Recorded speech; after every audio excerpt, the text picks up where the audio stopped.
Welcome to June, quilty friends. Guess what block we have for this month? It is the Easy 9-Patch block.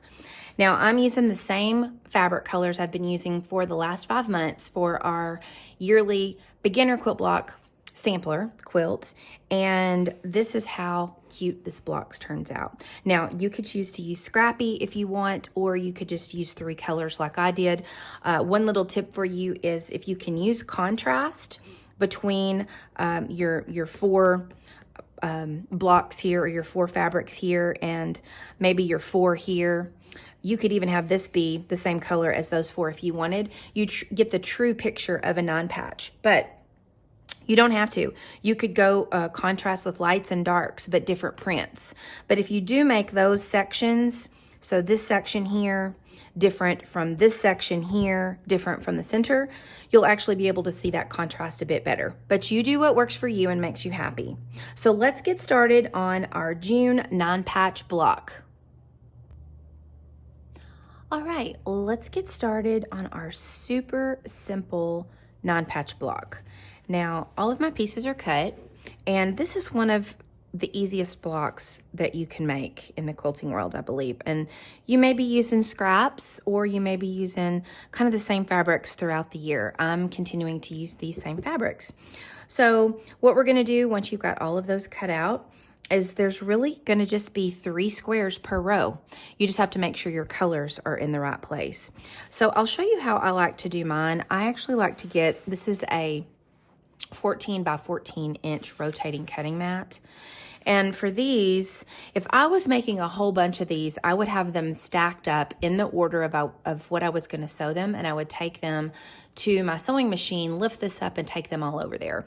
But we're not making a quilt that has all 9 patches. But it's a great, now that you know how to make this block, if you have a bunch of squares, this is a great pattern to be able to use with just your scraps, because all you need are the 9 squares, and you could do any size you wanted with your scraps. But particularly for this one, we're actually working on one for our 12-inch blocks for the sew along for this year. So what I like to do is I go ahead and I lay all of mine out on my cutting mat. So we're taking, for me, my A fabrics are this really pretty teal color.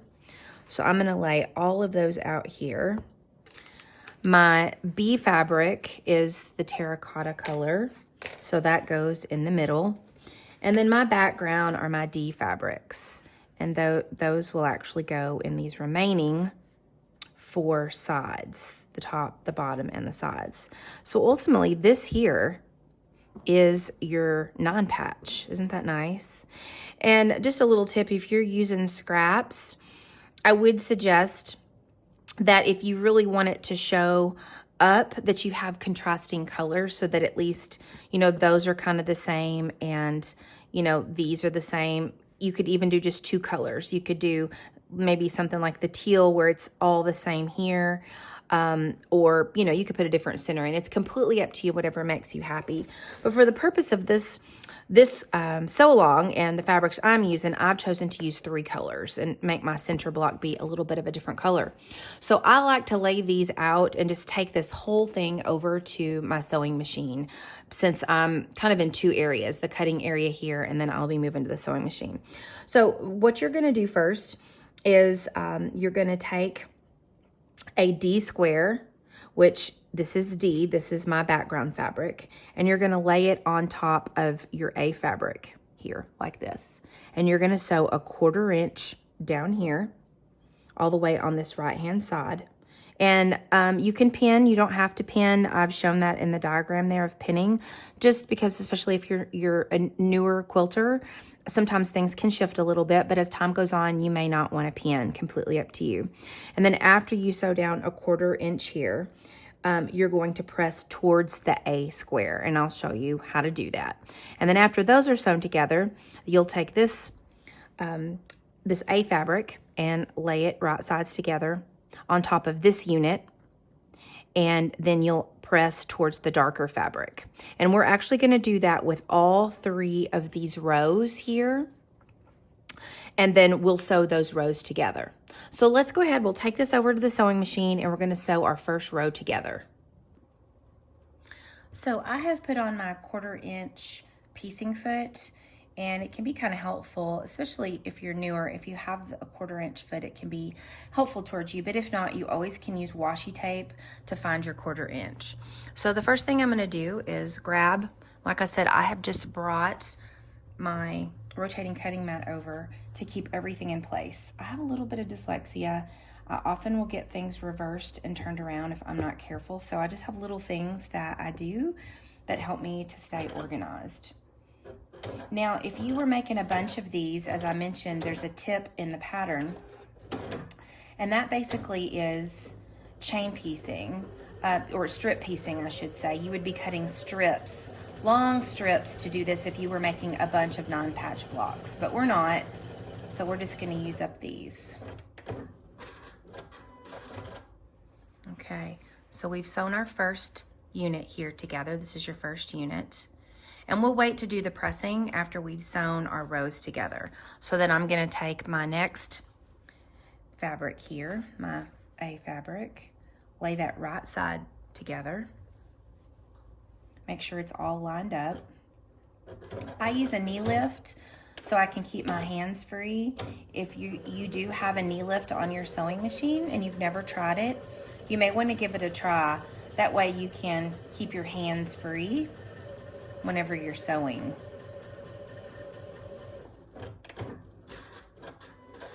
And there we go. All right, we've got our first row sewn together, so I'm just gonna put that back in its home. I'm gonna go down to the second row and do the same thing. So we're gonna take our B fabric, lay it right side together on top of our D background fabric. And we're gonna stitch a 1/4 inch all the way down. And we will just continue to do this for all of our rows. And then once we're done doing that, we'll stitch our rows together. There we go. We've sewn that unit together. So we'll take our D fabrics, right sides together.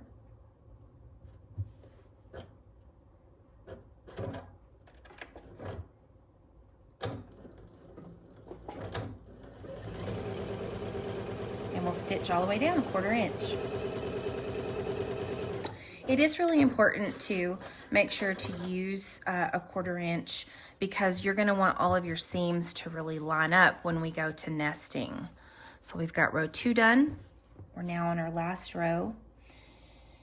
And these are super simple blocks to put together, especially with your scraps. You could do, you know, any size that you wanted of squares.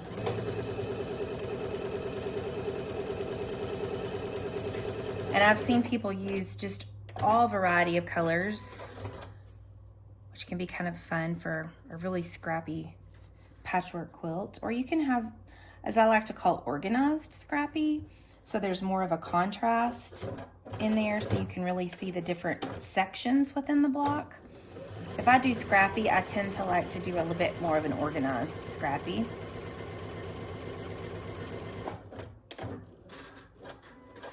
So there we go. We have now sewn all 3 of our rows together. So let's take this over to the pressing station, and I just lift this whole mat up, take it over to the pressing station, and we will press. Now it's time to press. So what we're gonna wanna do, you really wanna make sure, especially if you have lighter fabrics, that you're pressing towards the dark side, because what can happen is your darker fabrics can actually show up behind lighter fabrics. So just keep in mind, you know, how important that is.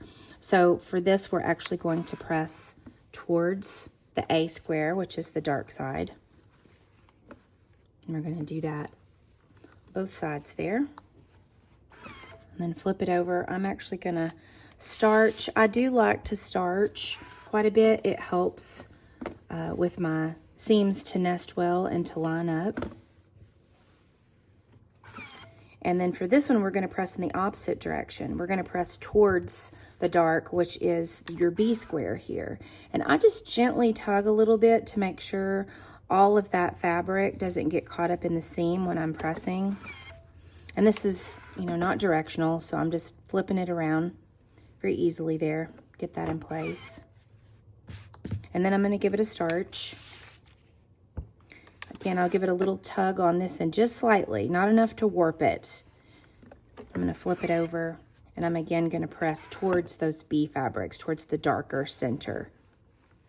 The reason for that is to do with your pressing, we're pressing out, in, and out. That will allow our seams to nest whenever we go to pin these together. So we're going to do the same thing with this as we did our first row. We're going to press towards the dark side, which is your A fabrics. Open it up. Give it some starch. And I don't know, but if you've never tried starch, I definitely find that my blocks come out a lot better because the fabric doesn't move and shift around quite as much, which is nice. Okay. Now we're going to take our top unit, which is also called our AD unit, and we're going to place it on top of our BD unit, which is our middle unit here, like this. All right. Now, you can do one of two things. You can follow the instructions and you can sew here along the bottom line, and then we'll open it up this way and sew the top unit on top. Or if you want, you could go ahead and actually just stitch a 1/4 inch here, open this up, and then sew the bottom unit to it. For the sake of the video, I'm going to go ahead and show it to you how it's written. So we're going to turn this around because we're going to be stitching this direction. And so I will line up my seams. We're going to nest those there so you can see up closely. They just kind of butt up and kiss each other. And this is a good time to pin. If you don't pin, I find that this will shift a little bit. And you also have a little room to kind of slightly, hate to say stretch the fabric, but we kind of fib a little bit if we need to gently move this over. Now, so that these line up really well, I tend to go ahead for 9 patches and pin the end and the beginning. You don't have to do that. These two for sure, but it helps for the block to perfectly line up if you stitch all of those. So now if you are looking at your directions, you can see it looks like this on your graphic there, and you're going to be stitching a 1/4 inch all the way down on the side where your pins are. Okay, so now we've sewn a 1/4 inch. So we are going to open this up, and I like to go ahead and set the seam there, and we're going to press towards the bottom. So that means we're just going to flip this over. I'm going to give a little gentle tug to get that extra fabric out of the seam there, and flip it over here. I'll do the same thing, give it a good starch again. We'll have a nice crisp block. And then just kind of gently butt up your iron up against that seam just to make sure you've gotten all of that fabric out of the seam line there. There you go. Now you see how nicely that turned out by pinning? You can see how your seams line up really well here, here, even the edges, because I went ahead and pinned the edges. But again, you don't have to. It just depends on how much, you want your blocks to be precise or not. Okay, then we have our last AD unit. We're going to place that right sides together on top of our BD unit. Right sides together. And we're going to do the same thing. I always pin the seams first to get those lined up. And I'll grab another pin. Do the same thing. You just want those to kiss there. And pin. And for good measure, I'm going to go ahead and pin the ends so they don't shift. And this takes a little extra time, but I can say for me, it definitely helps me keep things lined up better to have pins. Okay, and so then we are going to sew a 1/4 inch all the way down here. All right, so now we've sewn that 1/4 inch, and you're actually going to press, if you flip it around this way, you'll be pressing towards the bottom again. If you leave it up like this, you'll be pressing towards the top. Either way works fine, especially because these are all the same type rows, especially the top and the bottom. We're going to give that a press there. And again, you see how well our seams line up. And I truly believe that for me is from pinning and the starch. Those are the two tips that I really learned when I was a new quilter, is pin and starch. And look at that, everything lines up perfectly. Okay, quilty friends, there you go. There is your June block, the non-patch, and we have officially finished 6 blocks. So we are halfway through the year of our sew along in making the beginner quilt sampler. I hope you enjoy making this block, and I can't wait to see all your photos on social media. Until next month, quilty friends, make lovely things.